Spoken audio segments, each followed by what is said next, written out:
18th, 2026 Litchfield School Board meeting. The time is now 5:30. We'll call the meeting to order and begin with the Pledge of Allegiance. I pledge allegiance to the flag of the United States of America and to the republic for which it stands, one nation, under God, indivisible, with liberty and justice for all. We are down one board member tonight, but we have 3 for a quorum. Mr. Shoemaker is not able to attend this evening. Are there any changes to tonight's agenda? Sure. All right, hearing and seeing none. There are items off consent that the board would like to speak about tonight. Okay, hearing and seeing none, we'll move into summary of non-public actions from February 4th, 2026. Mr. Shoemaker moved to approve the non-public minutes from January 21st, 2026, as well as January 31st, 2026 meetings. Mr. Plansky seconded that motion, and that carried 3-0. The board discussed some staff updates, and Mr. Shoemaker motioned to adjourn the non-public session at 8 o'clock. Mr. Plansky seconded that motion, and that motion passed 3-0. We're moving right into some presentations and recognitions tonight, and with that, I will welcome Principal Grantham up to the microphone, along with a guest. I have 3 guests, actually. Okay, Come on, guys. Come on up, guys.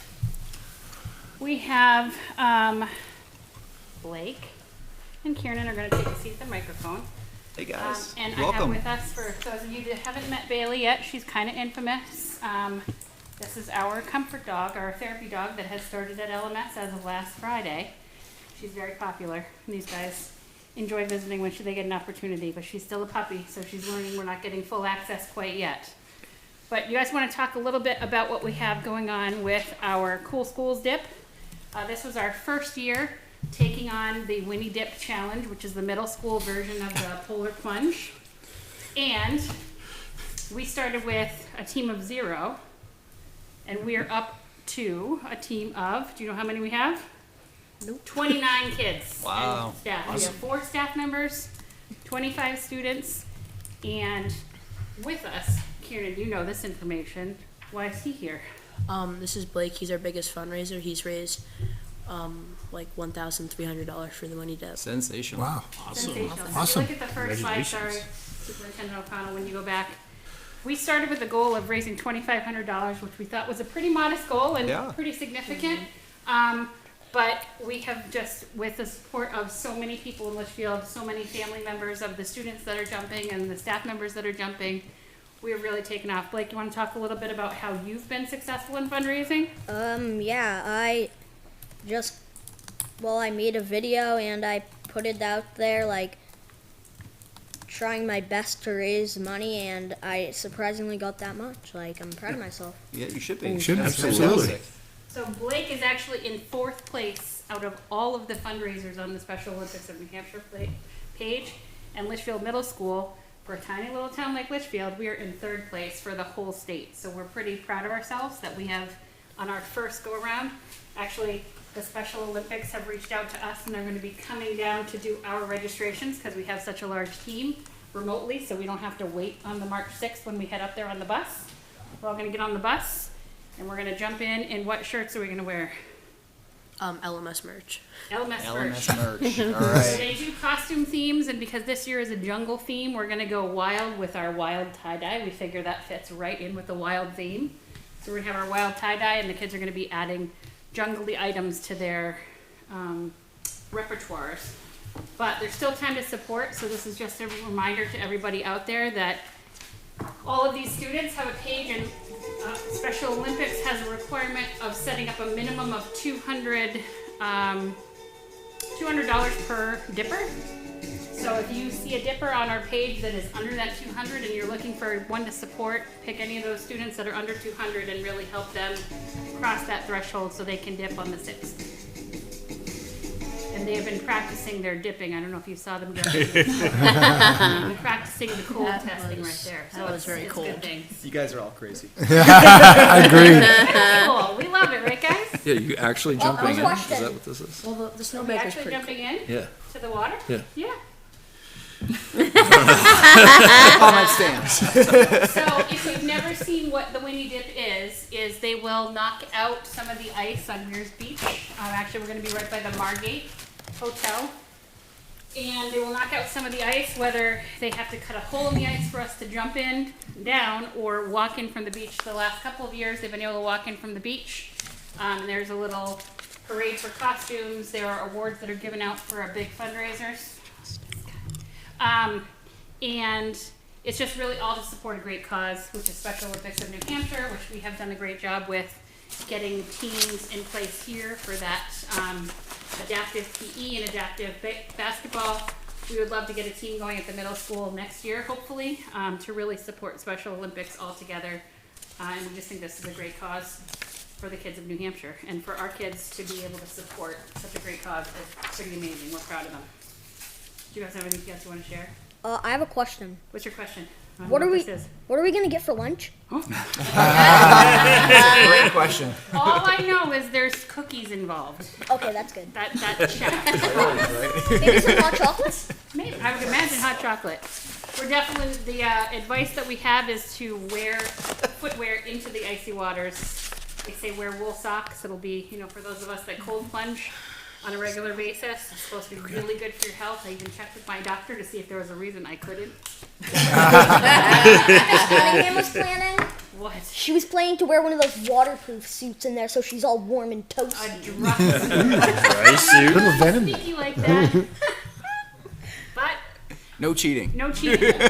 We will definitely have video upon our return of our dip, and we will certainly share that out with you when we get to that point. So it's Friday, March 6th. Reason for a reason. There you go. You excited, Kieran? People still donate? People can Yes. still donate, Yep. and they can actually, if there's any students that would still like to join us on the dip, there is still some space left available. All you Good gotta do- join. I could. That is a Yeah. true statement. You wanna get outdone by fifth graders? You could come be a sunbathing bear if you don't want to be a dipper, Superintendent O'Connell. There's two options, so the kids can all either pick to be a sunbathing bear or an actual dipper.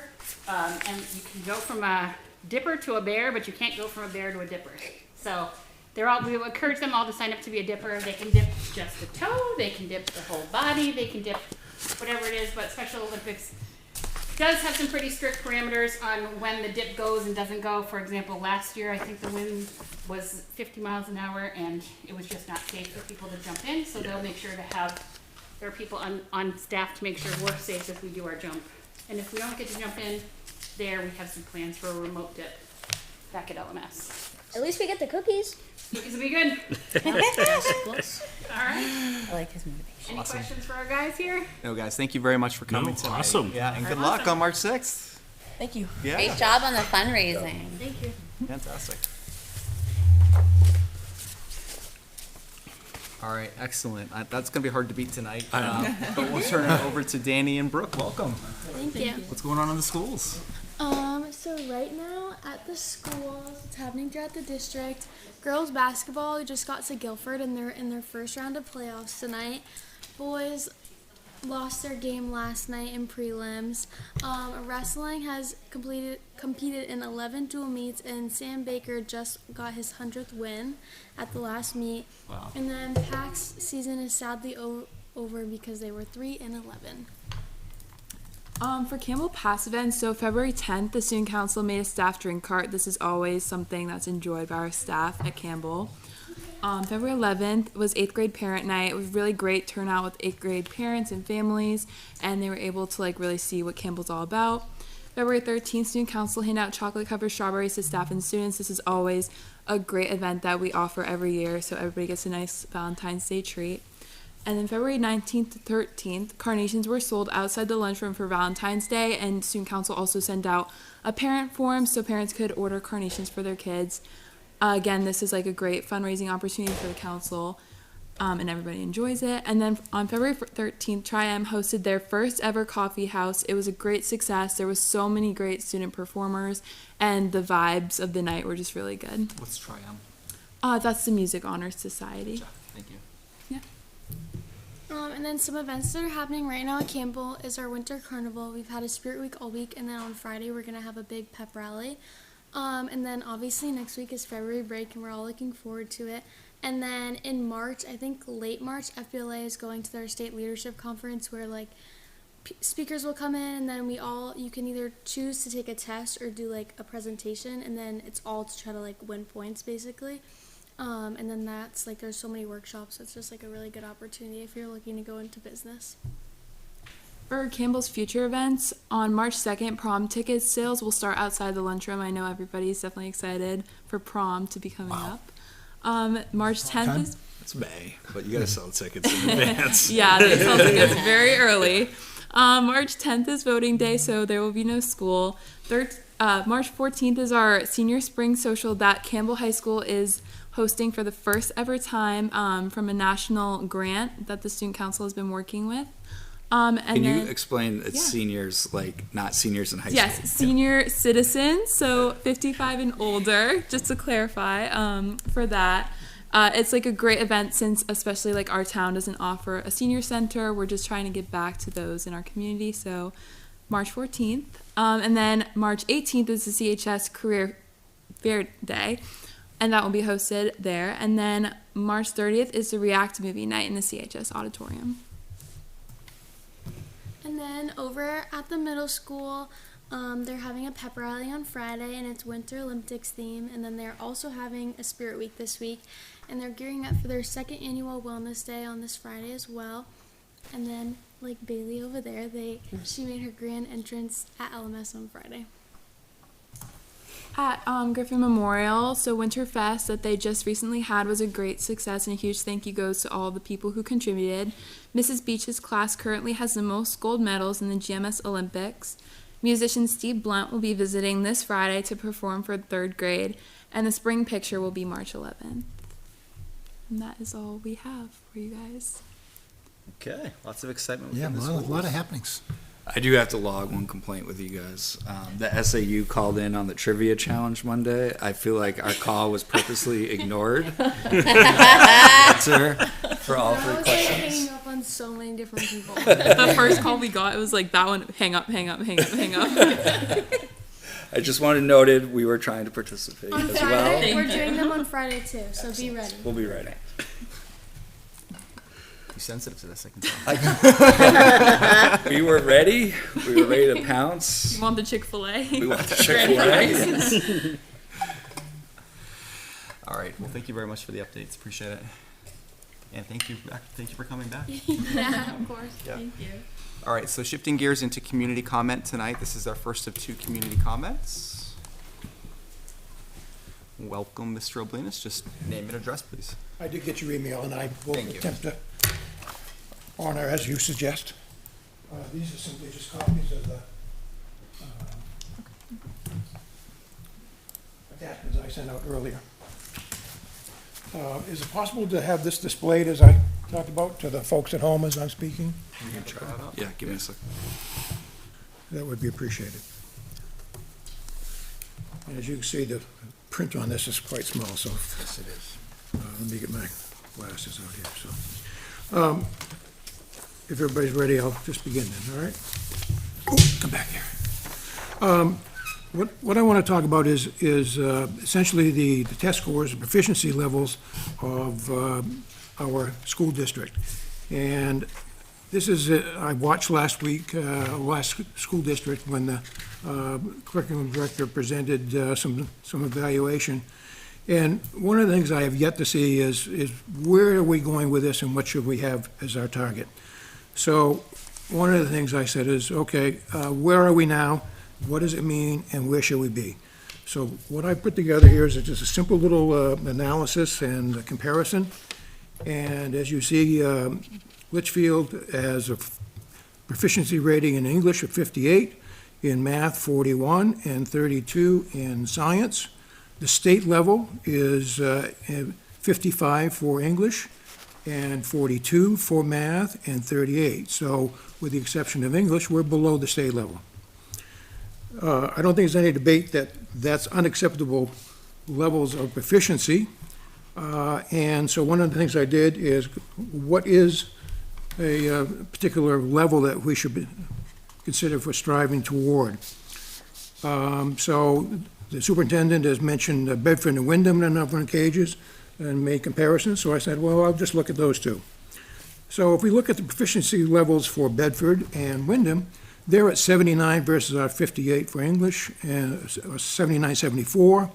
In math, they are 71, 65, and in science, 58 and 66. So clearly, that's, I think many people consider those good schools, and that's where we should be targeting. And one of the questions is, well, why aren't we there now? So one of the things that comes up, and the simple question is, well, we don't spend as much as Bedford and Wyndham. Well, from their stated warrant articles, the operating budgets for Bedford is $19,650 per student, and Wyndham is $19,690, almost identical. And so one would infer that we're below that in our spending. It would be a reason for why our test scores are so low. But actually, our spending per student is $21,147, which is just shy of 10% more than those two schools do. So then the next question comes in, well, what is the demographics in Litchfield that says, well, maybe we can't do that? Well, what I presented here is our test scores going back to the 2008 time period, and it's broken down by district and then by schools. If you look back in 2015 timeframe and around there, you see that we had proficiency levels at 88 and in some cases 90%. So it's not a question whether this school district can achieve that. The question is, why aren't we achieving it now? And if you look at the years, from about mid-2015 to 2020, and COVID, there was a marked decrease, and that's continued since then to where we are today. So long story short, and in the interest of time, I'm simply saying that one of the things I've not heard in any discussions from either the curriculum director or the superintendent is what is our stated goal and objectives as far as reaching the level of proficiency, and how we're going to get there and when are we going to get there. And until that's done, I find it difficult to continue to provide, more money until we have a plan in place to address, well, what I believe is failing test scores. Thank you. Thank you, Mr. Oblinus. All right, any other community comment this evening? All right, hearing and seeing none, we'll shift gears and turn it over to Vice Chair Plansky for correspondence.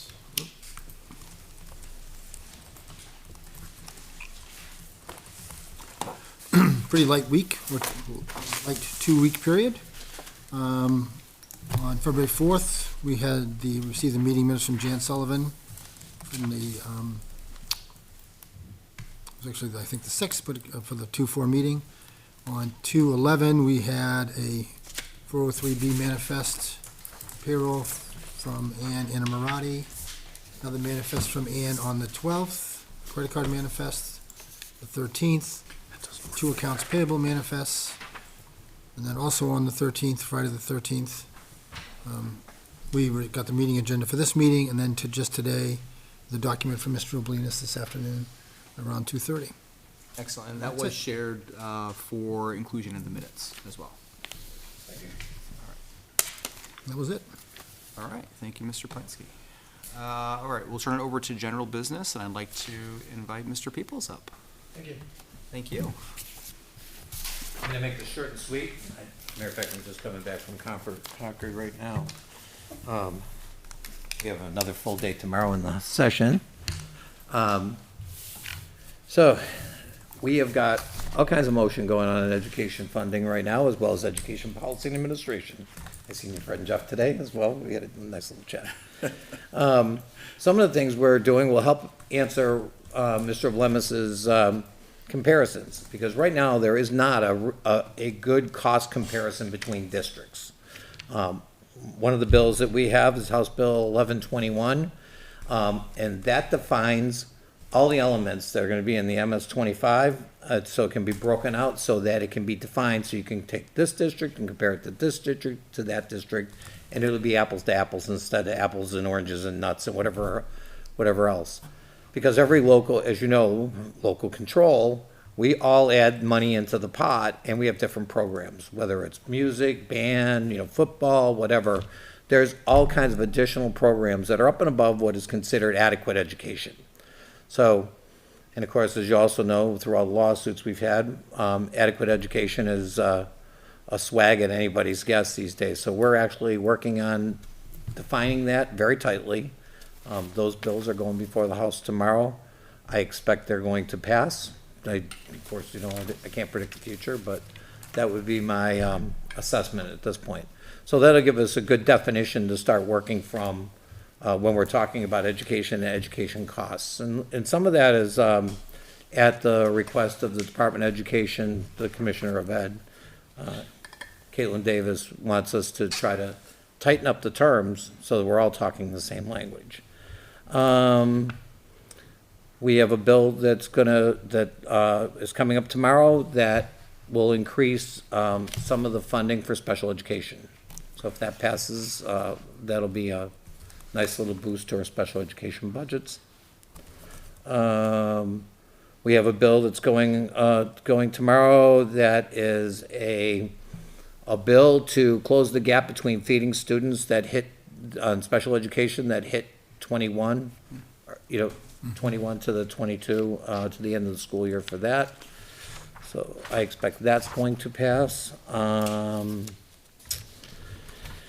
Today, we have bills that are going to the House. We have a bill prohibiting the People's Republic of China from attending any state institutions of higher education due to the mandate from the People's Republic of China that all their citizens are spies.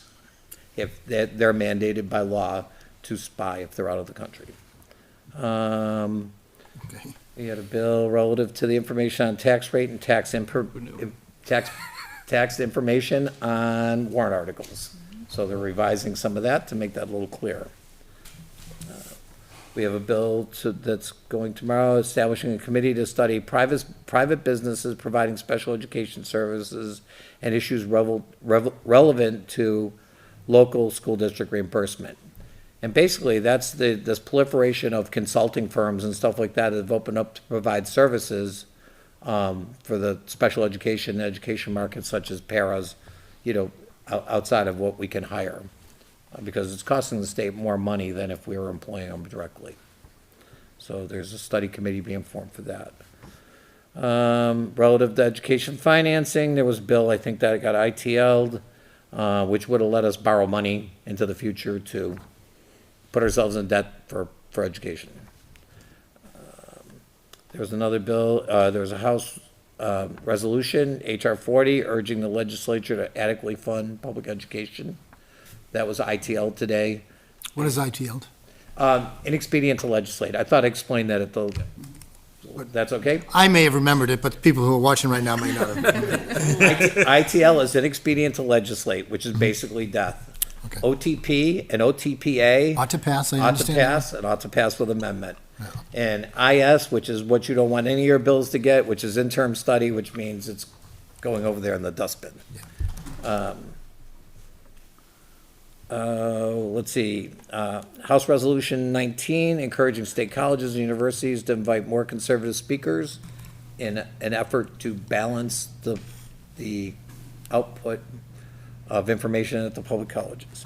So, it was a busy day. Again, we had quite a work session on defining the cost of adequate education, and this list was today's work. And a lot of these bills ended up going to ITL, but I'll just read down what they are real quick. Requiring charter schools to have uniform and transparent billing. So some school districts are complaining, different towns are complaining that if they have more than one town involved in the charter school, and they're sending them that they're getting billed different for different services. That went inexpedient to legislate. There's no way in the world we could ever figure that out. Just to kind of, so that it was kind of price fixing for charter schools, I guess, if we narrowed it down that way. Let's see, we had relevant to the information on tax rates today. We heard that's going forward. We have a bill that's going forward tomorrow relative to the intervention of the Department of Education on a school or school district during a financial emergency. As you know, we've got several districts in the state that are in serious trouble. So this would give the Commissioner of Education latitude in stepping in to some degree. It's a tough walk because you talk about local control and then the state taking actions to save the district, so. The bailout? Nah, not monetarily, but being able to, it would allow the Department of Education to step in and renegotiate contracts, to make sure the bills are paid, step into the business administrator role to make sure that, the district stays alive. So we had another bill on funding, and it looks like that one died, which would allow you to borrow money from the state in anticipation of your adequacy grants. The problem with that was, if you can take a step back and say, you're Claremont, and you're complaining that you're not getting enough money for adequacy, and then you borrow money from the state, you're gonna get 3% or 4% less because you're paying interest on that money. So that would usually yield you less money than you had to begin with, so I can only see that compounding the problem and not helping anyone. That looks like that died off. Let's see.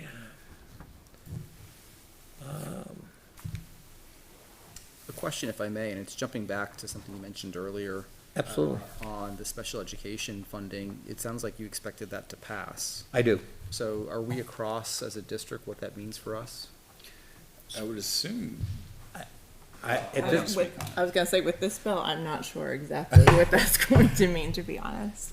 And just because it made it by the House of Representatives, it's got to get through the Senate. Sure. And the Senate has this propensity, all 24 of them up there, for taking a bill that came from 400 people and like putting their mark on it. So, we don't know where that's going to go. There's an effort in that bill to get more data back out of it so we can try to assess if we can lower the threshold down further.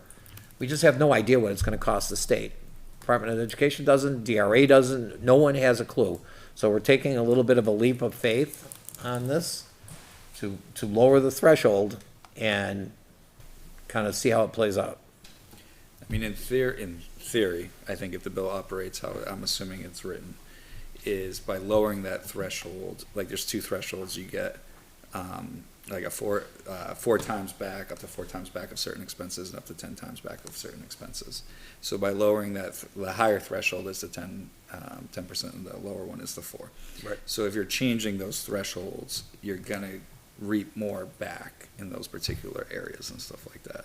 So I think that's what it's trying to tackle, but I think the challenge is trying to identify the exact cost of a singular individual kid, right? Like if you have an out-of-district place kid, that actually is pretty straightforward, right? Here's their tuition, here's their transportation costs, you can price that out. Everything Or over kids. 70,000. Yeah, and that's that highest threshold. Yeah. I think what's trickier is that middle one, where if you have a student who maybe has a shared paraprofessional, for example, right? Like, how do you articulate how much that particular identified student is costing you if that expense is shared with other students and stuff like that? I think that's the struggle that that people have on like, okay, this one. So like when you talk about what's an average cost of an identified student in the state of New Hampshire, that could be really different depending on how the programs are set up in different schools and how you're sharing supports and everything. So in an effort to try to help the average taxpayer and gather data that we need to make decisions, that we've made some, like lowering the threshold a little bit, and just to see what happens. And, you know, when we get that data, that feedback will drive better decisions. At least that's our hope. You know? now I think the challenge will be funding. I think you mentioned that too, right? Funding is always a challenge. Yeah. Where does the money come from? Right. But So we ended up, when it was all said and done, right, got a little bit more than we thought we were gonna have last year, which was good. But initially it was 60% of the Right. 80% or whatever it was that you were supposed to get was what? was anticipated. That we ended up being a little bit better, which was good. Well, we made that 80%, right? So the bottom, the Yes. This floor was now. the first year. Yeah, this is the It- first year of it. but- Yeah, it was at 68% was what they reduced it to. Yeah. Prorated it down to 68%. We passed a bill last year that moved it to 80 was the floor. Couldn't go below 80. And we actually tried to get that to 90 in the coming year. Ideally, it'd be 100, right? Like you'd want to. Ideally, but Ideally. the problem again is, we have no idea what the cost is. So it'd be like telling your contractor, put addition on your house and, have no idea what you're in for cost. And that's what we're looking at here in a lot of these things. There's no construct in the Department of Education to give us that detail and that feedback. So we're working on trying to build that. At the same time, I have to tell you, I feel like the dumb guy on the street because the Education Funding Committee, we have 3 people that graduated from MIT on it.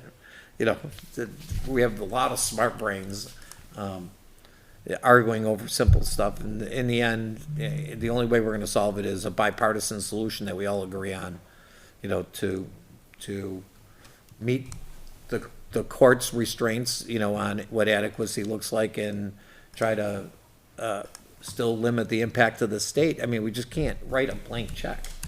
The only way truly the only way to solve it is the state takes over education. It's defined. Here's what you get. As long as we have the other component in there, which is local control, we have no idea what that cost is for the state. We just can't write a blank check. And in all that it is the conundrum, trying to come up with a way to adequately fund education and not bankrupt us at the same time. That is the challenge. It sounds like it'd be easy, but I have to tell you, it's challenging. HB 1818, which is one of my favorites. This is enabling grants for school construction, also to be used for consolidation and renovation for consolidation. So I'm hoping that one flies. Unfortunately, we had it funded at 10 million and it got reduced to $1 for its implementation. So next year's a budget year. Hopefully we'll put some money on that since we're never getting that $7 million that we're waiting in line for. Ray, is there an update on open enrollment? Open enrollment, I think that's going tomorrow. Okay. See, yeah. Yeah. I know the first 9 bills tomorrow on the calendar are ours, so. Yeah. I'm not sure about, that's policy and administration, and I'm not sure what they have on there. We have a bill relative to enabling school administrative units to adopt the budget cap. We have another bill allowing school districts to annually retain year-end unassigned general funds, which was highly debated today. That's Bill 1610. There's an amendment to that, so whatever is online right now probably is in the amended version. We have another bill that adds definitions for reporting requirements relative to education freedom accounts. Let's see. I think that's just about everything you guys would be interested in at this I point. thought I heard something on the news this morning, they're talking about starting school after Labor Day. What is it? Starting school after Starting Labor to get Day. the newspaper articles. It's on the news this morning. We're probably, the WMER was sitting in our room for quite a while today. I don't know which bill they were there for because I had to dip out to go testify at another committee. But when I got back, they were gone, so it must have been one of those, but they covered a couple. Ray, can I ask a question? Yeah. I heard something like third hand, so maybe this is like super out of whack. But I was hoping maybe you could provide. I might have heard it fourth hand, you never know. I'm hoping you could like provide some clarity for me. So, I guess something was given to you guys as the state reps, and if I'm wrong, again, I heard this through multiple sources, so I'm not 100% sure, about a study about staffing increases in districts and how they've grown over like the past 4 or 5, 6 years or something like that. And like someone just snapped me a screenshot and sent it to me and like was looking to see if it was accurate. And like I looked quick and I haven't really dug into it. It was later this afternoon. But what jumped out at me was the graphic showed like district employees for Litchfield. That's the Edgenomics lab data that somebody. I have no idea. So, but someone just, I don't know where it came from, like it was literally a snapshot. But I just bring it up because it showed that the district, like the central office, had increased by like 17 jobs. I since, seen like- that too. Yeah, so like we only, like this is our state But it didn't reporting. come, it didn't come from anyone in the state. I did reference Economic Labs down at Georgetown University for Yeah. data, because they have a really huge treasure trove of educational data there that they've compiled. And you Yeah. could do you could do lots of comparisons between states, sometimes between cities and cities, counties, whatever. The data is pretty incredible. Yeah. But somebody said that came from Economics, and it's wrong. Well, And- that's kind of what I wanted to like gently bring up. Like this is I actually printed it out to make sure I was correct. Like what we report for central office staffing, like we do this every October. We only have literally 15 district jobs. So to say that we've increased it by 17. I was gonna say, it said 17. Yeah, like we don't even have that many. I don't know where that came from. That wasn't anything that was distributed Okay. from the state. I did share the Economic Labs information on the town page because it's good information if you just want to go out and be educated on that stuff. Yeah. So I just didn't know if anyone had questions, but like we can pull that information if people are curious about it. That just jumped out at me as like the district had, like the central office itself had increased by 17 jobs and we don't even have that. many. I haven't had a chance to go back to the actual Georgetown site to see where that came from. Yeah. But I did see that, and that wasn't distributed to the state reps. Okay. So I didn't know if that came from the DOE because it's like we filled something out for that. Economic Labs came from one of our MIT folks on the Education Funding Got it. Committee. And it's some great data. I mean, I really encourage you to go out and push it around, especially like Sarah, she loves data. I really do. And so there's some good stuff there. I mean, of Sounds like course, it's it's really like everything. Just because it's on the Everything that we interwebs do. doesn't mean that it's true. Yeah. All right, so I'm glad that didn't come to you guys from like No. anyone in like in the DOE or something like that. Because if we I filled only this seen out it on wrong, I Facebook. wouldn't- yeah. So They like hold us to this. Like I have to like legally, like I get in big trouble if it's wrong. So like I just want to make sure Wow. I'm giving them the right stuff. I wonder if that's why they have the police sitting out there. On another note, I think I might have told you that I took an appointment to the CTE Advisory Panel, which is the Career and Technical Education. I've toured Alvern. On Monday, Tracy Berkey, who was one of the other state reps, and I toured the Concord facility and met with the director up there, and that was very productive. The CTE program is really amazing. Another one of our underfunded education gems, but it's truly a lot more than I thought it was. I had no idea. Will you end up going to all of them? Pardon? Are you going to end up going to all the? We're centers? gonna try to hit all of them, yeah. I took folks from Pinkerton, I talked with them. Yep. And of course, we have a guidance counselor from Litchfield that's on the CTE advisory panel too, Jeff. Yeah. Yeah. Yep. Yep. So I get to meet him. So, yep. That's all I got, unless you end guys up got going more to- specific going to questions. Exeter? Huh? If you end up going to Exeter, and I can tag along, that'd be great. One of my If you, really close anytime you friends. wanna, if you want to go, we'll make it happen. Excellent. All right, any questions for Mr. Peoples? Nope, very informative. Thanks, Ray. You're welcome. Thank you. Coming. All right, we'll turn it over to Superintendent O'Connell for the reporting. All right, I don't have too much tonight. So, our voters guide, this is our final draft of our voters guide. We went over it last meeting, got some feedback from the board and stuff, so we've sent that off, and there's our voters guide. I think it's getting Looks good. mailed out. The town does it. We usually help them over break, so we'll work on that with them next week and stuff, and that should be going out to communities. So that's done. Annual report got sent in as well. That's not linked here, but that comes out as part of all the voting stuff and everything. So good on that front. Speaking of building aid, so we got the annual email about remaining on the building aid list. Yes. So we are on it still, even though it's for a new school, but like there's no harm in staying on it. Just because there's nothing moving in that kind of direction. So we can elect to stay on the building aid list. I just have to fill out a form by May 1st to do so. So I didn't know, sounds like we are headed in a different direction with the project in general. So if we go that direction, then we would have to reapply to the building aid list, which is not the end of the world. Like, it would move us down on the list, but I don't know if the funding will ever come back to it or anything like that. But that would move us down, but a lot of it's based upon projects passing, so on and so forth. There is no harm on staying on the list. Like, it doesn't hurt us to stay exactly where we are. Absolutely not. Yeah. I would encourage you to. Yeah, so we can just fill out the form. It would be for that new school project that you proposed a couple years ago on that warrant. And it's not a commitment to do that project, it's just staying on the building list where you are in their spot. What's the harm in resubmitting for renovation? You can only have one project on the list at a time, as of right now. I hate to jump back in here. Right now, there's a big initiative to take building aid and never fund it again. There's no funding in it right now, only to pay the tail.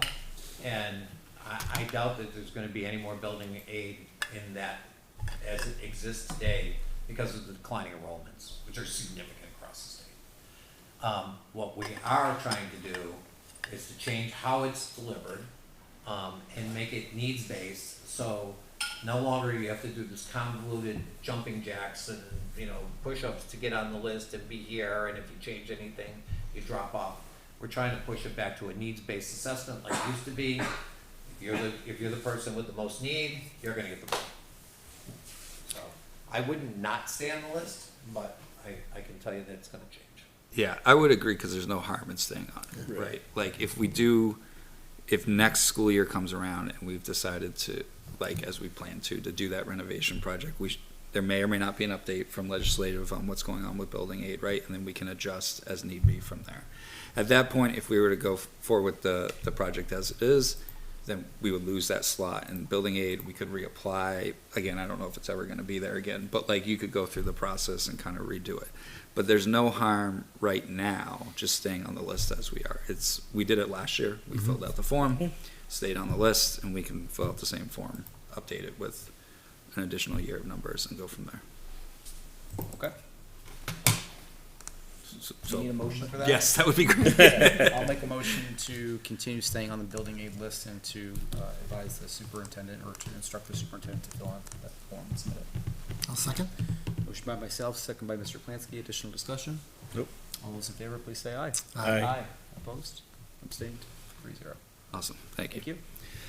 Last thing, I just want to update the board. We kind of soft launched this. I know Mrs. Plansky was one of our soft launches. I hope she got it. But we are soft launching a community mailing list. So we asked the town to send it out to a couple of people to see if we can add them to when we send out newsletters and stuff like that. So if you click on that, we're going to be posting that kind of message out on our community pages and on our website and stuff. And this is to kind of keep non-school people informed of school actions. Like, for example, the board, you get the weekly newsletter I send out on Sundays, and we try to include information. Like, one of the upcoming ones, probably when we get back from break, we'll include a link to the voter's guide and information about voting and so on and so forth. But to expand that to people who are beyond just the school umbrella, to kind of keep them informed of just what's going on in the schools. So we're going to try that as a way to do that kind of community outreach beyond the schools. We post stuff on our social media pages, Facebook, for example, which is great, but this is just another avenue through either, email or however people choose to kind of sign up to kind of digest that information, especially as, we look to next year with the building project and want to hit communities that are beyond the school community and people who have kids in our buildings and stuff like that, and expanding that kind of outreach. So I wanted to kind of let the board know that. Know if you had any thoughts, if you think Yeah. it's a I good think it's a good idea. I think it's long overdue. fantastic. Yeah. Yep. And it actually plays into what we added into the agenda later tonight for Yeah. community outreach. Yep. And so definitely, as we have those sessions with those particular communities and others, hopefully in the near future, Yeah. right, that we're. So messaging there. that's what I was thinking, like, we can get to that when we get to it, Yeah, but like, yeah. go tomorrow night, I'll have this printed Yeah, out, yeah, I can yeah. actually add people as we're kind of sitting there to the list. It's pretty easy, I can do it, so it's gotta be easy. And then, I think it works, so we'll keep going with it and get more information out to people. Yeah, and I think just while we're on that topic then, right, so we do have a list for each of the 10 communities, and we're actively reaching out to each of those communities. I think so far we've connected with 5 of them, and I have sessions with 3 out of the 5 so far. lined up to talk about warrant articles and things like that in preparation for voting, but the idea is that we're going to continue these sessions to make sure that everyone's staying informed on an as-needed basis. So that's, it's welcome. It's something we've been talking about for a long time, but it's nice to see it finally coming around. Yeah, we figured it out finally internally how to do it without, not to bore everyone with all the details, so you don't have to like really be out into our student information system, how to do it as a separate list, and allows us to do that, so it was good. It was a win for us, so. Great. And that's all I have tonight, actually. All right, nice and easy tonight. We'll turn it over to Business Administrator Darling for an update. So I just want to update that the SAFE Grant Awards have been released, and unfortunately, our district did not receive any of the funds. We were not really anticipating it. They were really looking to make sure that they're funding districts that haven't received SAFE funds in the previous rounds, and the last round in particular, we received over $100,000, which was fantastic. So we did not receive it this time, but certainly if it comes around again, we will absolutely be applying. And then with regard to solar, I did reach out to Kay again. I know we were still waiting on some information that Mr. Jewett had requested. So I did follow up on that today, and she said she's going to get that information to us. I asked if there was any updates with regard to either the production of the storage component or with regard to any of the site work, which I expected. The site work was going to be weather dependent still, so she's looking into March for that. And then as far as the storage component, she said she's waiting on confirmation from Toshiba on the ship date. So they're still in a holding pattern until they receive the batteries in order to start production on that. So we'll continue to start production. I just want to make sure I understand. Well, why is there a hold? Do we know why there's a hold up on the build of these? because the batteries are not available. But I thought we were choosing a vendor who was going to be a supplier that is regularly available for us.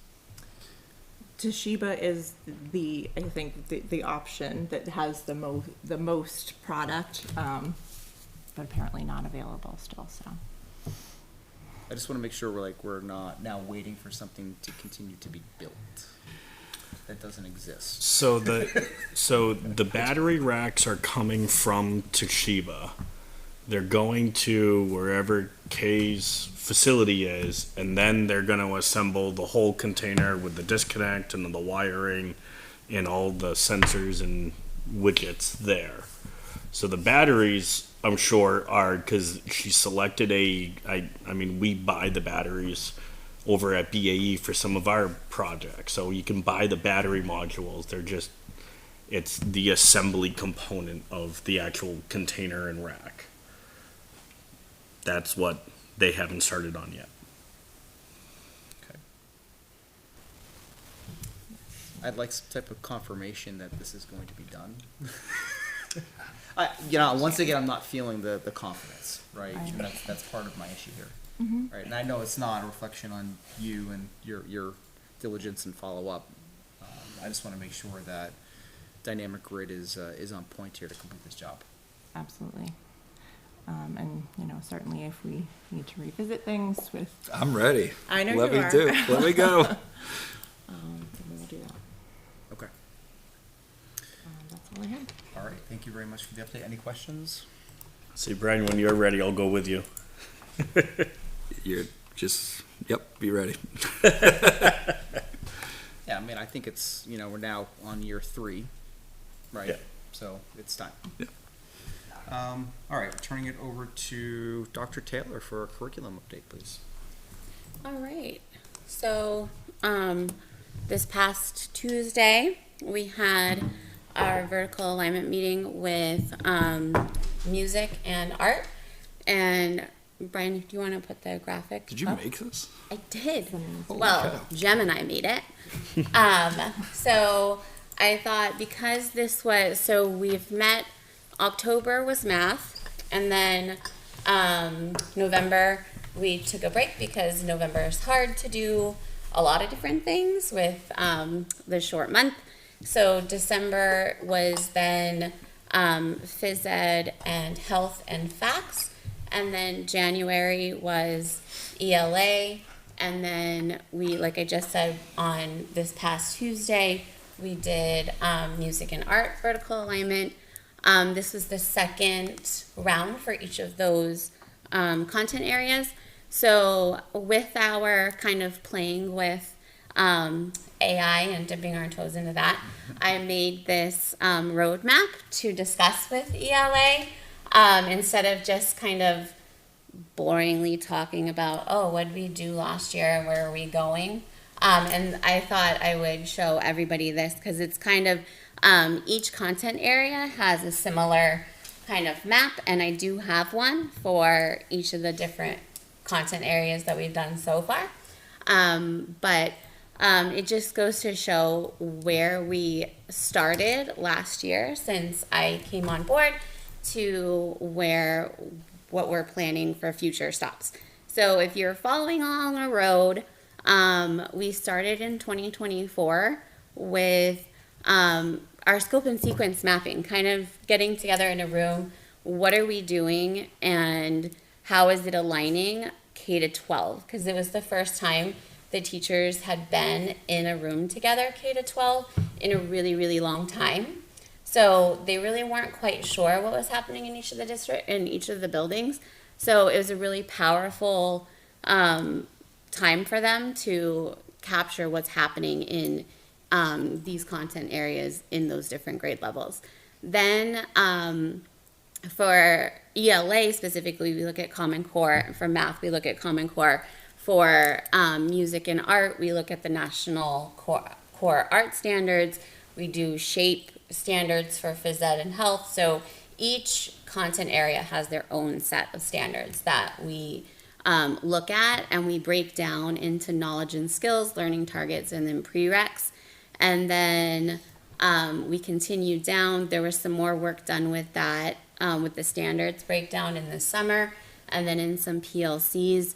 And then this year in our vertical alignment meetings, we continued with that standard breakdown, and then we added in some data analysis protocols so that we can look at the data, see what it's telling us, and then from that data, our future stops are going to be looking at what our priority standards need to be in order to make sure that we are concentrating and focusing K to 12 on the areas that are going to be most pertinent in each of those subjects and what we really want our students to know and be able to do by the end of their time at Campbell when they graduate. And then we're going to take those priority standards and we're going to look at our competencies and make sure that the competencies align if we need to rearrange or redo some of those. Then we're going to do our UBD assessment, our UBD templates for curriculum outlining and pacing. And then we're going to look at assessments and rubrics. So that's a lot of stuff, right? And to be doing this with every single content area each year is nothing short of amazing. You talk to other curriculum directors around the state and they're like, you're doing all content areas every year. And I said, yep, we are. So, but imagine all of this work. I have 1 6-hour day with this group of individuals who every single teacher comes into those meetings ready to go. Like they dig in, they work hard. By the end of the day, everybody, I don't know if you've seen Overboard with Goldie Hawn when she's sitting in the chair going blah, blah, blah, blah, blah. That's the way all of our brains are because we're so saturated by the end of it. But it's really great work, and I'm so appreciative of all the staff in the district because not only the teachers in the room, but it takes, our superintendent goes out and subs so that, teachers can be there in the day. The poor middle school gets, like, please help me sub.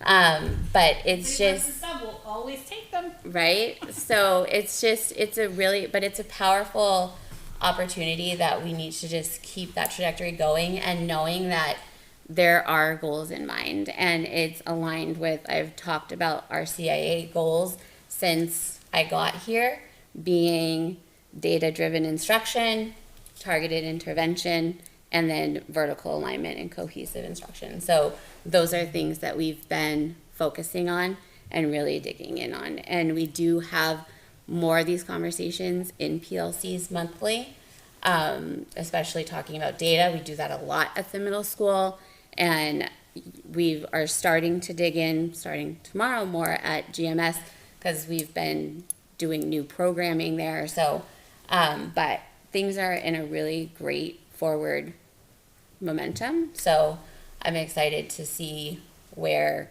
things go, but I just thought that this was a good visual for everybody to kind of see where we're going. So let's tie this together, right? And Superintendent, I'm going to put you on the spot for a moment, right? So during public comment this earlier today, right, we heard, you know, state averages and numbers and proficiencies, right? How do we put, you know, kind of the numbers and proficiencies of our district to all the hard work that you're doing here, and how we're moving the district forward? It's a great question. I think what we're trying to do with curriculum alignment, I'm going to use math because that's my area of specialty, and to be honest, we need to improve our math scores. If you look at that, we're below state average. We should be higher, right? And I think when you look at the curriculum alignment, you can see gaps in the kids' learning because of what we're teaching them. And this is not to be critical of what people are teaching. Like, I think people are doing a good job. We have good teachers in this district along that. But if there's like a hole, like, I'm going to be dramatic, this isn't the case, but like, say we haven't taught fractions, right? Like, we teach fractions, don't worry everybody, but like just as a tangible thing. And it's assumed that that was taught and introduced maybe in like first grade, and then, you know, re-emphasized in third grade, and then addition and subtraction is introduced in fourth grade, and then more operations, so on and so forth. And all those assumptions are being made, but you don't know because you haven't actually taken the time to ensure that everyone is teaching in their slot, right?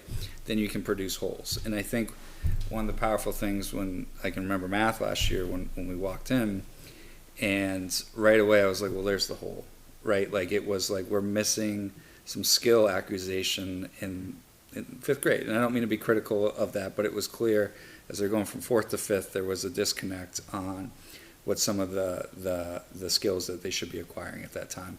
And then that trickles down as they get older and older, because if you thought that was taught in fifth grade and you're an eighth grade teacher, like, you may not be, you're assuming they have that knowledge, right? And then that's hurting them because then they can't apply it to other skills that they have to put in. Like, as a high school math teacher, I would assume my kids knew their multiplication tables, their multiplication facts, right? Like, I'm not, as a high school teacher, I'm not skilled at teaching multiplication facts, right? Like, what I'm skilled at is teaching algebraic concepts, right? Like, that's what I'm trained to teach. So there's a baseline understanding that you know your math facts, right? And I don't have to spend the time to explain to you that 4 times 6 equals 24. Because I need you to see the number 24 and know to break that down into multiple factors, right? So by going through and like making sure our curriculum is aligned K through 12 across all subject areas, we're going to close some of those holes and some of those gaps. And then you'll see some of those skills hopefully strengthen and be a result of testing. One of the things, can I bring up what you're doing at the middle school? Yeah. One of the things I really, again, this is the math teacher in me, I really like what they're doing in their win block, right? Is that when you're doing it? Not a win, it's in our links time. Links time, excuse me, I had the wrong time. They're just doing like mad minutes, like multiplication facts, right? Across the school, school-wide, every kid does it at that time. And you can already see the score improvements of the number of problems kids can get done in that minute of time, right? It's 50 multiplication facts.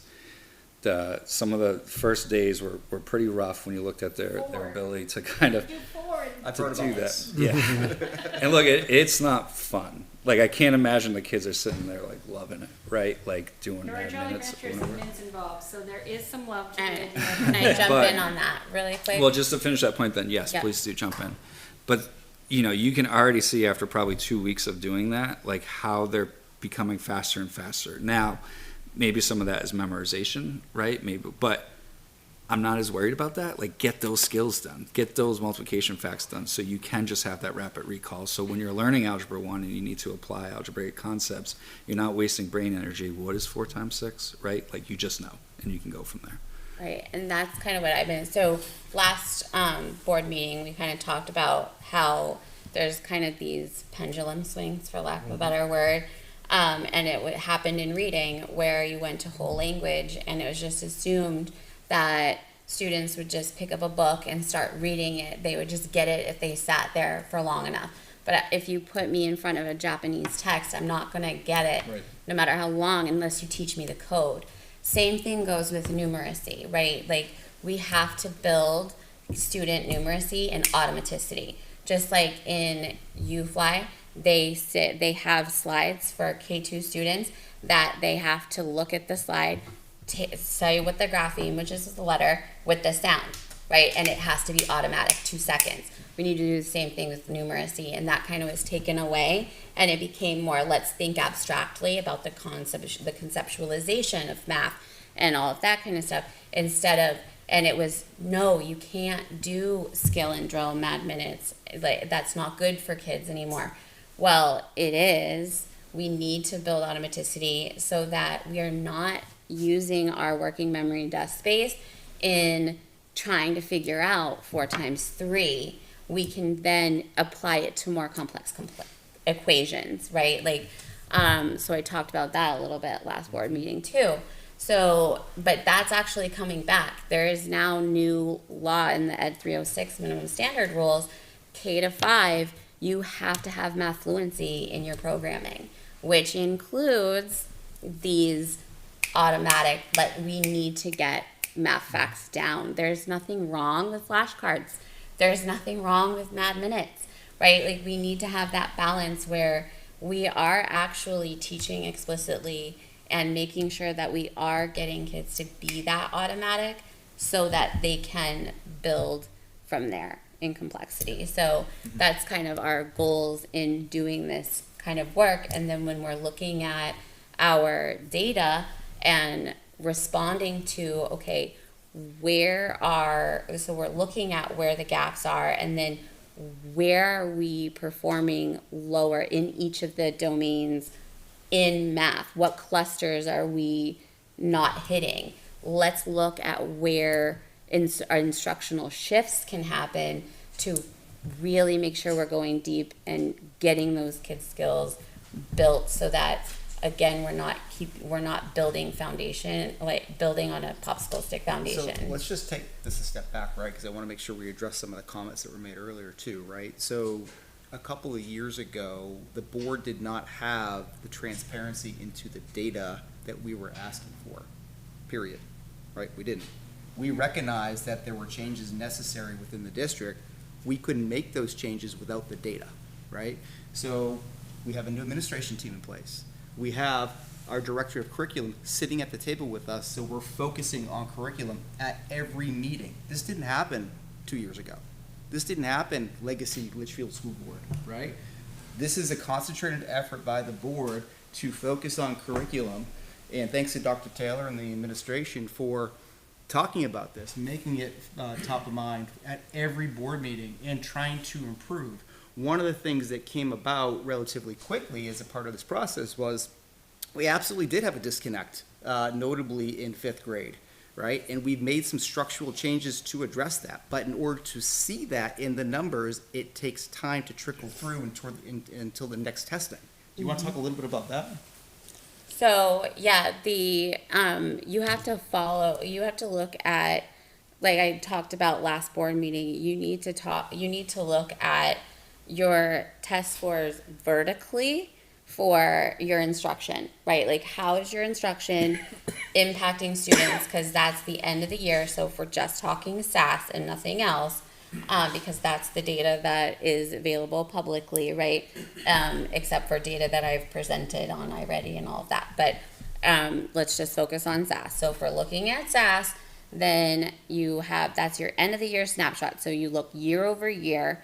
Okay, this is how what we're doing in 3rd grade every single year at the end for SAS. So instructionally, are we doing okay? Do we need to make shifts, etc.?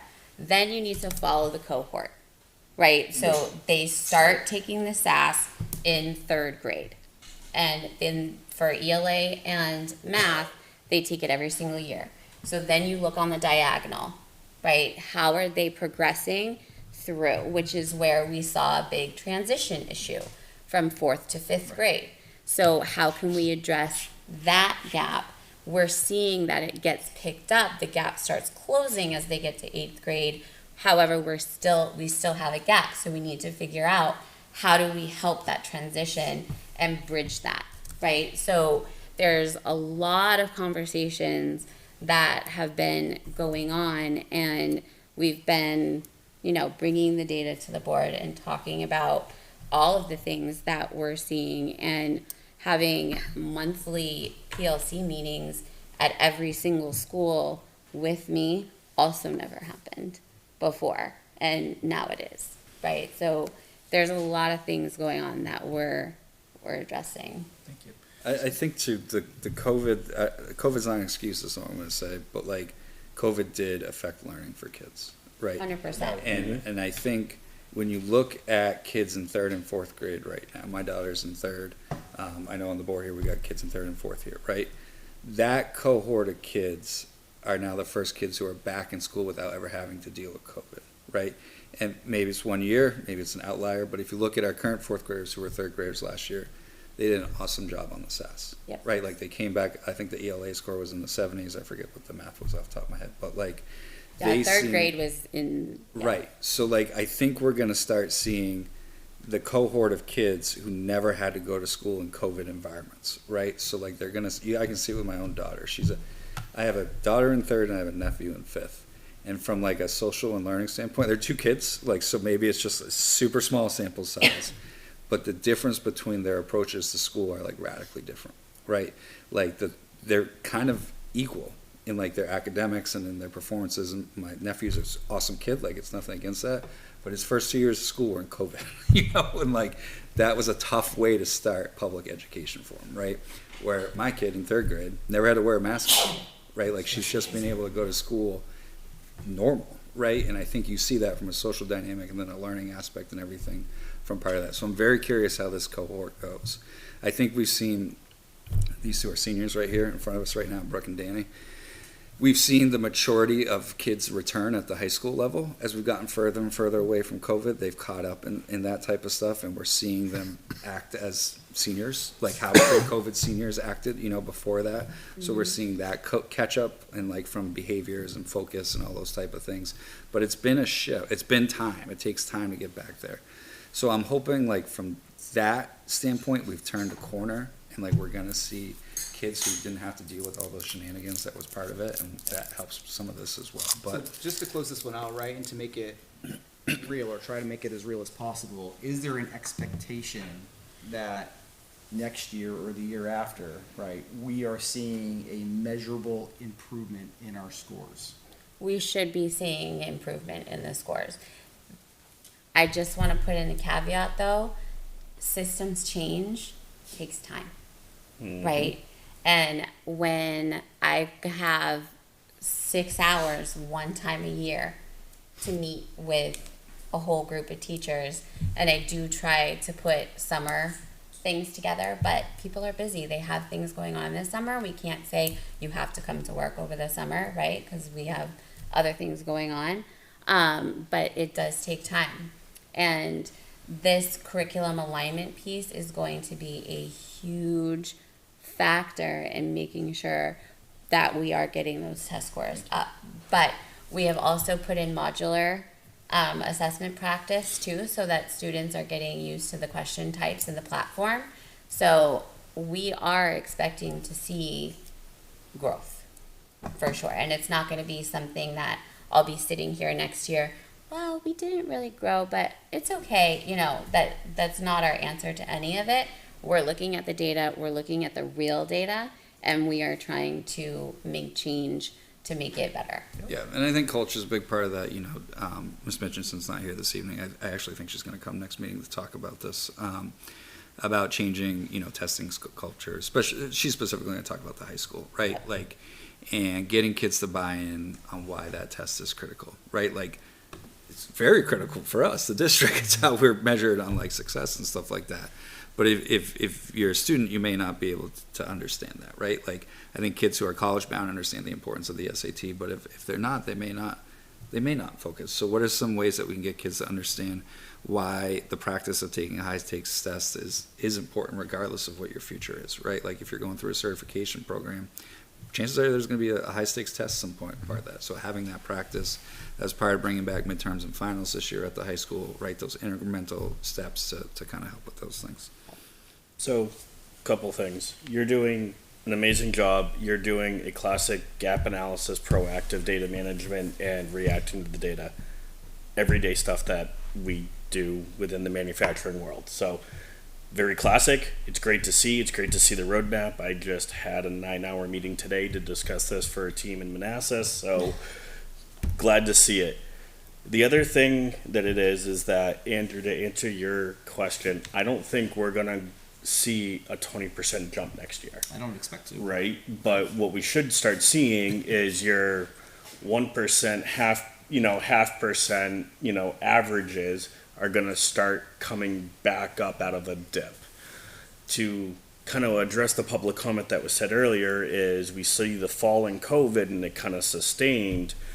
There's a couple of different factors that can be applying to that. One, it's just your previous learning of the cohorts entering at that point, but it's also the teaching methods, the teaching standards, or everything that had to be adapted for COVID, and then readapting out of that. And getting over to kind of what Dr. Taylor was saying is changing culture takes time. It's years of work to change culture. So I am encouraged just to see you're doing a gap analysis and you're trying to build alignment across the district. That's, I will say I think my daughter was in kindergarten, had to wear a mask all day to school at GMS, right? And seeing that interaction now, and even in third grade, just the measured steps that we're taking both inside and out of school, we're starting to see this repetition in the I can't say big words, but the autonomy of her being able to rattle off the math facts. It's just, I mean, she struggles in some areas, but she's getting it, right? And that is now helping everything else. So I appreciate it. I like to see it. I think we mentioned before, there are goals that are out there, but I mean, like Mr. O'Connell, you said in previous board meetings, we're aiming to be better than state average right now. Is our first set of goal on the standardized testing, I believe is what was mentioned at previous. So I think that's still the goals going forward for the time being. We should always be above state average. Yeah, like no, you have understood. different cohorts of groups that have different strengths and weaknesses. Yep. But a district like this, once we have things settled, we should always be above state Correct. average. Yep.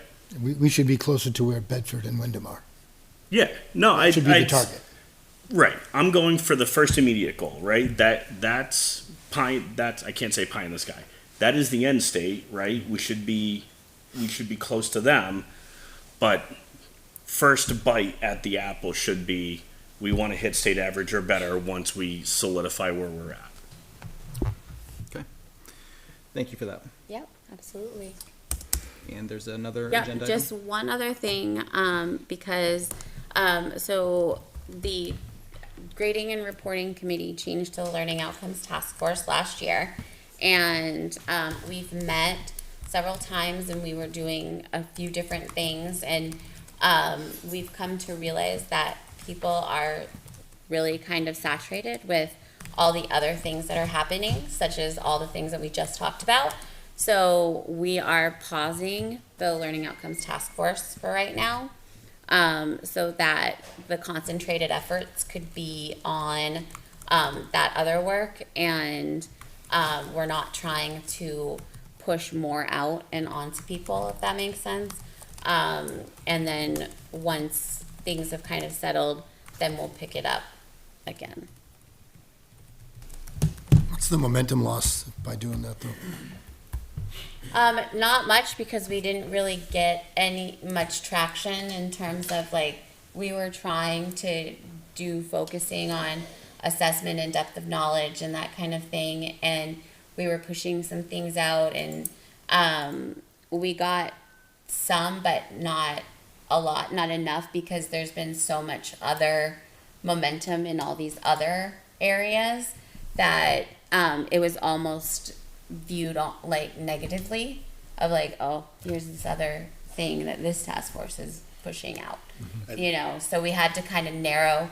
We need to, instead of going wide, we need to narrow our focus and make sure that we're putting our eggs in the baskets that we really need to focus on right now. I think one of the positive things, it's not necessarily this committee, but one of the things that I think is really good is we made some quick adjustments to middle school and high school grading, and it seems like that's had a positive effect this year, right? Like I certainly am not entertaining some of the questions that I was getting last year about grading practices and grading things last year. So I'm assuming that's a positive, right? That's some of those changes we did. I think big picture, we need to examine it's the learning outcomes, and it's not just, we almost have to relook at the portrait of a learner in this district, and that's a massive undertaking. And we're not there yet to look at that. We need some other things first, as Sarah mentioned, so. Okay, all right. All right, thank you for the update. Yep. Given that it's now 6:45, any issues if we let Brooke and Danny enjoy the rest of the evening? Nope. Nope, not at all. All right, you're welcome to stay, of course, but you're also welcome to leave. We do have an AP Calc Yeah. test. Good luck. Thank Thank you. All right, we have the minutes from February 4th, 2026. I'll make a motion Actually, I don't know that we can, Yeah, I was gonna say. right, because I was not here and I Yep. need to abstain. Correct. So those are gonna need to be tabled for our next meeting. Okay. So we'll wait till Mr. Shoemaker is back and we'll go ahead and vote on those. Policy updates, there's no policies first or second read this evening. Next up under new business is GMS drop-off, which I had asked to be added to tonight's agenda. Reason being is that there's a general concern, and I've taken some public comments on the general way the drop-off works at GMS. I know Mr. Mitchell's done a fabulous job trying to arrange it and make it work with the situation he has, but there's concern about the safety of individuals and parents and staff members in light of recent, an event at Bow where the Yeah, principal got hit, right? She's a friend of mine, yes, Right? she got, So, it's just, I want to make sure that it's top of mind for us, because I've got to imagine, we're making the best of the situation, but there's always room for improvement as well. Yeah, so I think one of the, I don't say this in jest about Bo, but I did traffic for a long time up at Bo, where I had to stand in the middle of the road and probably got almost hit a lot over the years. And I had a bright orange vest and a stop sign, and people just need to be attentive to people who are outside, who are doing traffic. Like, you actually, well, I don't know if this is true of Lori up in Bo, but like, you can actually take a crossing guard like class and learn how to officially do it and how to. It's great. It's wonderful. I Have to recommend be a it. certified traffic control thing. We did Yeah. that with the CERT team. But I think one of the things that we just need people to be conscious of is the adults out there helping in the morning and stuff like that. Like, and in the afternoon, but morning can sometimes be a little bit more challenging because of a hecticness of trying to get your kid dropped off and then off to work. And usually people are just naturally calmer in the afternoon when they're picking their kiddo out. And they have a nice system at GMS where they do the 3 shifts of parents coming to pick up. So it doesn't, they can phase people in, and it's really kind of slow and stuff like that. So kudos to Dan and his team for figuring out that piece. The morning can be tricky because we have people at the different stations, and one is, a couple are right on the edge of the road. So like, Maura, when she's out there, she wears a vest, a big bright orange vest. She's got her stop sign and stuff like that. The person at the beginning is not quite in the road. They're more on the corner, a little further back, which is helpful and stuff like that. But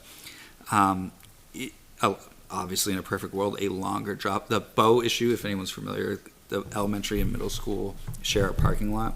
So there's 2 drop-off times, 2 pickup times in the afternoon, and cross traffic all morning. So there's a lot of action there at that particular juncture. So there's a lot of spillover into the main road and a bunch of other issues, so. The daycare across the street. Yeah, the daycare across the street, that's right, I forgot about that. So there's a lot of action kind of like right there. So just so people can be patient when you're dropping off the kids, you know, and just have your eyes open for everybody who's there. Again, if we had more space, this is, you know, when we talk about GMS project, the advantage of doing, you know, some of the site plans we've seen put that loops around the building. The advantage to that is you can get more cars stationary and then do a drop off with people. People can step off the edge, and I think that's one of the disadvantages of the Bow model is there's just not a lot of runway to like sit cars and then get kids out and stuff like that. So it happened in Goffstown too. Is there any way to prevent left turns? I mean, so one of the issues is when you're coming out of that school in the morning, and I sit in it Yeah. myself, right? And you know, traffic gets backed up because Yeah. that small piece of 3A, there's cars also trying to turn into the school while people are trying to get out of the school and take a left. It's a state highway, so we don't, not even the town controls it, right? We can try, but no one's under any Yeah, I know. responsibility. Let's take this morning as an example, Yeah. right? I'm making a left-hand turn, making a left-hand turn, Yeah. and a Continental truck is bypassing all the other traffic and then coming across in front of a bus and trying to get quickly past all the traffic, right? That's a Yeah. dangerous situation. Yeah. That was this morning, Yeah. right? So, I mean, it is not a great scenario. Yeah, I think that's, you know, you got more driveway, the more cars you can get in there and just have space to do all that type of stuff. That would be the advantage. I wouldn't want more out there on the road trying to. I think we talked about that at the FIC, about the We have whole- talked about it at FIC. We did. the traffic and having everybody have to turn right into the school and right leaving the school. It's not that So- big a town, you know, to do a little loop around. So but we ran into the same difficulty, right? To put in a no left turn, right, is we have to put the sign out on a state easement. That's not true. It is true. You gotta put it within the sight lines of the road. You can't put it on the school property. You have signs there say do not enter there now. So, let's continue the conversation. So we would have to approach the state, right, to figure it out, and we would have to approach the state road agent to do it. I know at the FIC, we looked into what it would take to put a Litchfield officer there to do traffic control. And that's like 10 grand a month, right? So that's not a viable option either.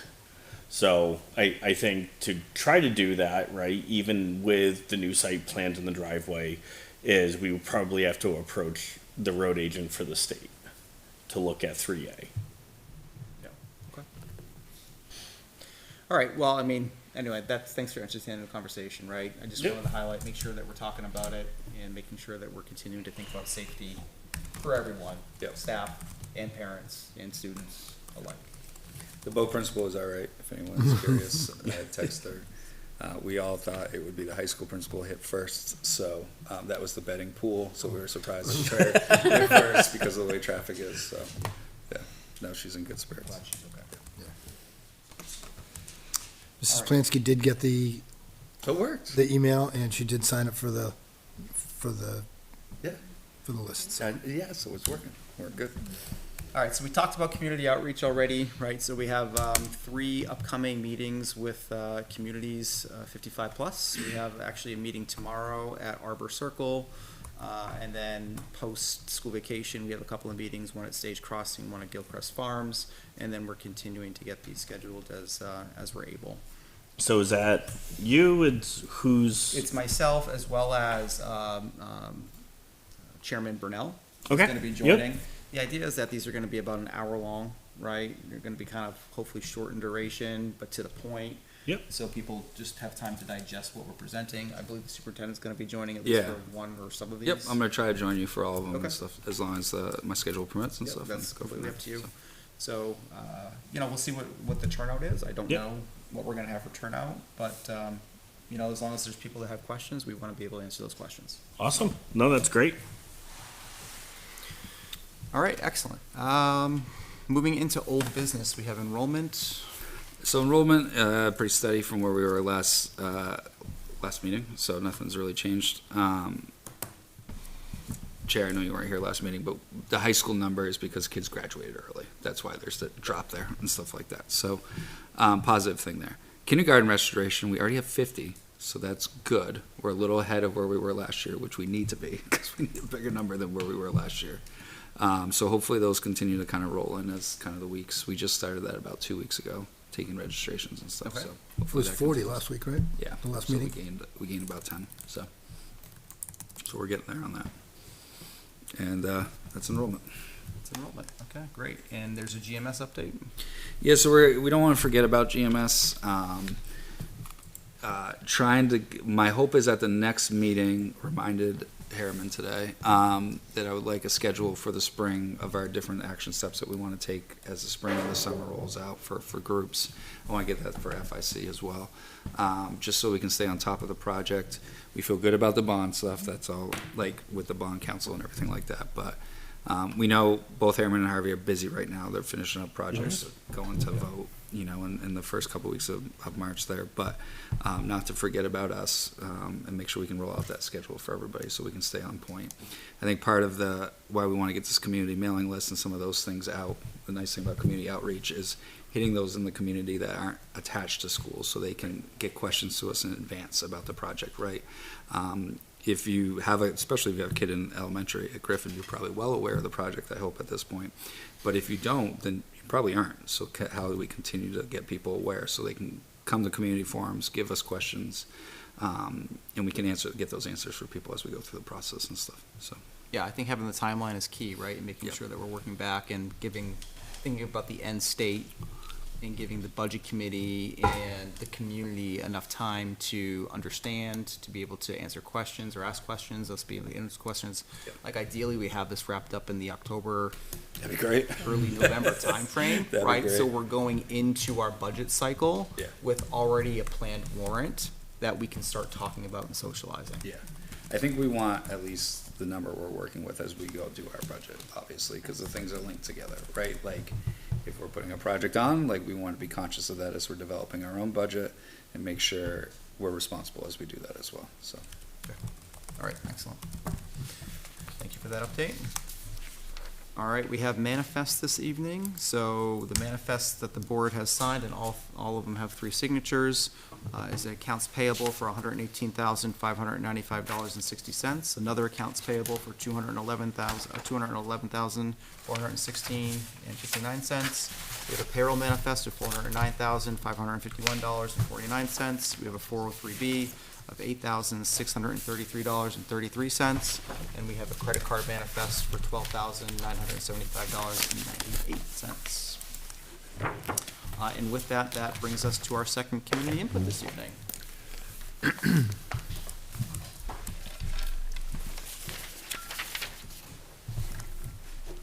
Hi, Ron Belinas, 15 Riverview Circle. I appreciate listening to the curriculum director and about this evening, but there's some very disturbing revelations in this that really is indicative of where we are. One of the questions I have is, what are we using for a curriculum across our school district? And why is it, by its very nature, not aligned? How can there be disconnects if there's a curriculum that is consistent? So that's the basic question I have, is what are we using the curriculum? And why is that not our basis for making things align? Why are we seemingly having to reinvent the wheel? I do appreciate the comments from Mr. Polanski that, as I said, our target goal should be where Bedford and Wyndham is. That's where we were. We should be there. And I expect, and I hope that the school board actually sets that and gives direction to the superintendent and the curriculum director, as that's where we want to be. And that's our acceptable level. And being at state average is not an acceptable level in my book. Not at the amount of money we're paying. And as I showed in those test reports, we have done it in the past. We've exceeded where Bedford and Wyndham are now. So it's not a question of this demographics of our town doesn't allow it. I admit, if we were trying to impose that in Manchester or Concord, that would be unrealistic. But here it is not.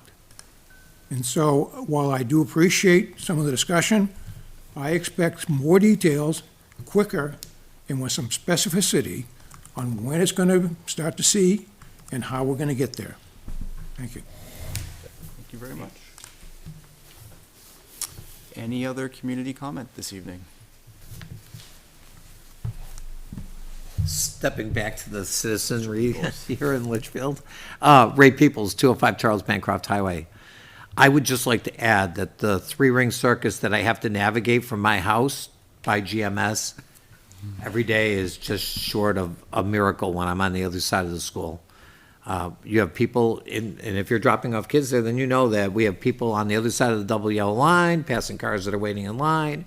There was somebody this morning waiting in line that was out in the lane, almost to the double yellow line. No one had any choice but to get by it, to go out and around and face head-on traffic on 3A to get by that.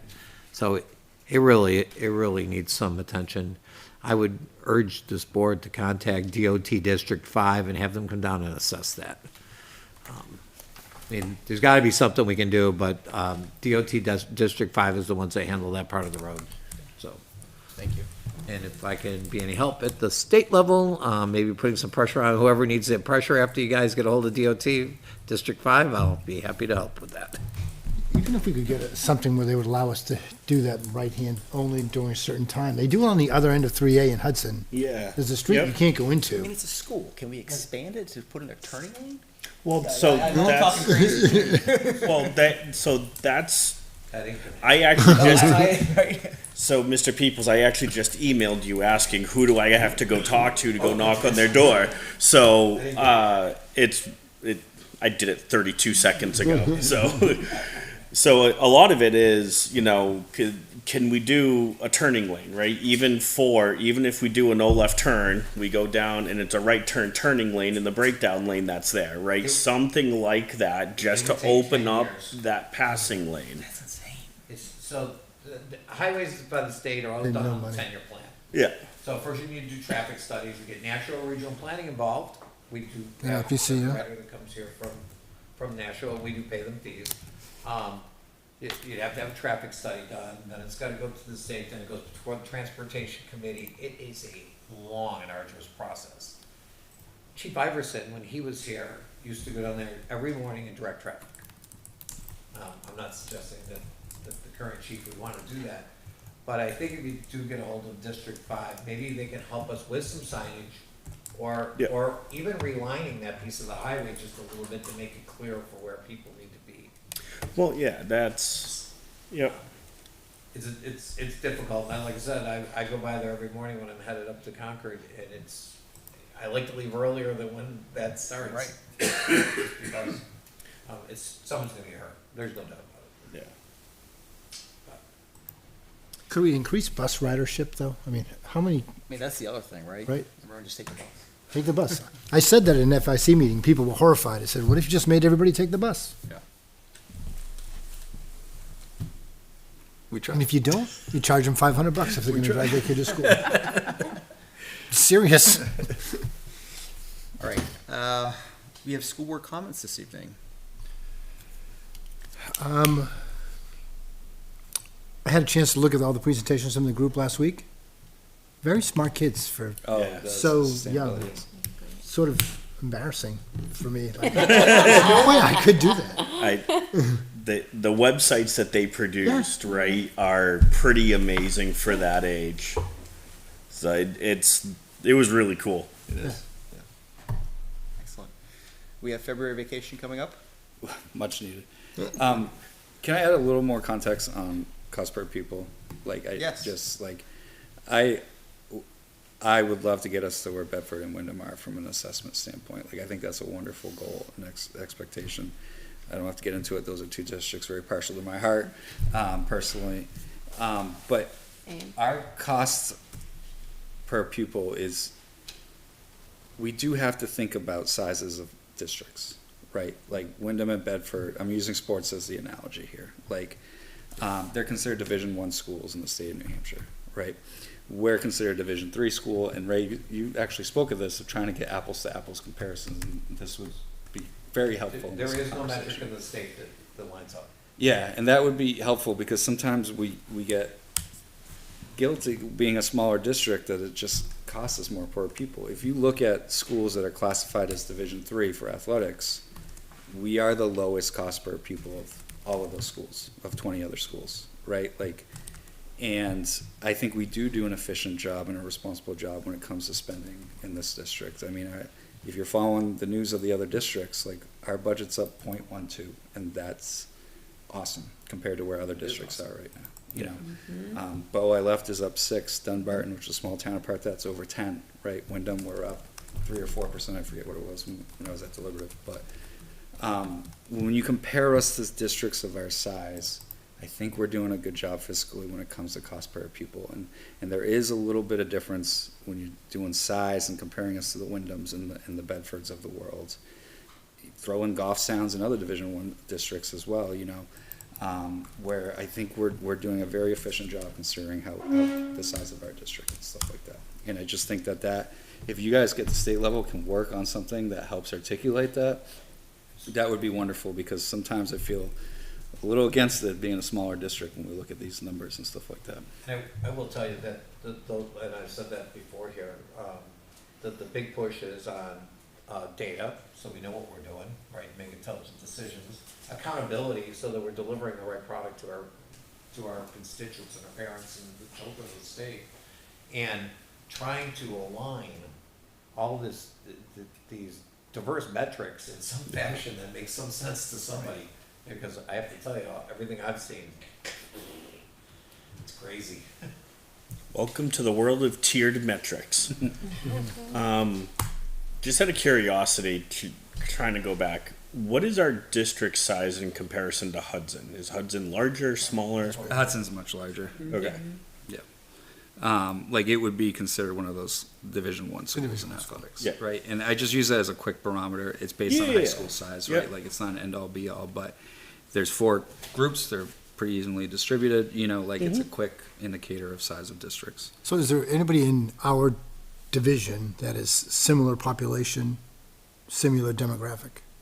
That's not part of our cohort that we look at all the time, because it's... Yeah, I think, you know, the quirky thing about our district, I mean, there are towns such as, you know, Hopkinton and Guilford and Belmont that are like one town districts. You know, I think when you make the comparison to Monadnock, it gets a little tricky. There's like 7 or 8 towns that spill into that district, right? So there's different costs associated with running of a district that size. I think, you know, Hopkinton's like actually a really good comparison point. Like, they have high excellent academics up in that district. It's a pretty affluent community, but also not at the same time. Like, there's a diversity within their demographics, some very affluent community members and others that are not as affluent and stuff. And it's that single town kind of dynamic that has a high school that doesn't have a second town that feeds into it, or more than one town that feeds into it. So they're an interesting comparison point in terms of that. When we, you know, looked at stuff for the teacher's contract, that was one of the districts I pulled up because So the how do we- demographics are similar. Can we find out how we would compare to them? Yeah, definitely. As more as an apples to apples type Yeah. of... Of course you do. And I think drilling down on that and looking at that is important. You know, like, what are they doing with their resources and stuff to make sure that we're being efficient and delivering for our kids. Like I said, I want to be where Wyndham and Bedford are. I really truly do. And I think we you all know. agree to that. Right, yeah. Without a And I doubt. don't think that anyone has ever said the affordability, right, is a blocker for us to get there, right? Yeah. Nobody's ever said that or even mentioned that, right? It's not a budget thing. It's now making the structural changes and continuing to evaluate what those changes are necessary to improve the scores. And I think looking at that curriculum stuff's important. Again, I speak to it a lot because I live in Wyndham. That's the obvious connection, right? My kid's going through that school district, and I look at what she's doing in 3rd grade for work, and I want to make sure that we're compatible to that, right? Like, she's had 2 actually teachers that are Litchfield community members, so like, there's like, you know, The knowledge is here in the town knowledge is somewhere. here in town, you know, like Miss Faye, shout out to you. I hope you're not watching. But, you know, like, just, you know, making sure that we're doing the same things that those good, strong school districts are doing as well, and learn from them, they can learn from us. You know, it's interesting, I was at the Wyndham Deliberative, and they were unhappy with their assessment scores. It was interesting. It was like, man, you're unhappy with this? This is great. You know, like, but they were trying to be better too. I think that's just the goal, always try to Well, be I think you better. should always be trying to get better. Yeah. There's always room for improvement. And then Bedford's interesting. My wife was telling me is all wants to know what Wyndham's doing to get their scores up there. Everyone's chasing each other. So, So the reason why I brought up Hudson, because I read the news article in the Nashua paper that came out, and their warrant article 1 is like their school budget is, they're going for like $76 million budget. Yeah. And I was like, whoa. Albert's, Albert's expensive. Oh, I bet, but yeah, that kind of floored me. and think they're getting tuition from districts too, Yeah. right? Because of the CTE center and everything. Yep. So. All right, any other comments? I hope all the staff and students certainly enjoy some well-deserved break here next week. I think it's certainly the staff's going to enjoy it. I think we're all got a little cabin fever right now and need a little break. So. All We're right. doing ESSA grant monitoring. Well, thank you for your work on that too. Womp, womp, womp. All right, the board does have some business tonight in non-public under RSA 91A3, A through C. With that, I will entertain a motion to move into non-public. So moved. Second? Motion by Mr. DeWitt, second by Mr. Plansky. We'll do a roll call vote. Mr. Plansky? Aye. I am an aye. Mr. DeWitt? Aye. That carries 3-0. Thank you very much, everyone. We are now Thank in you, guys. non-public.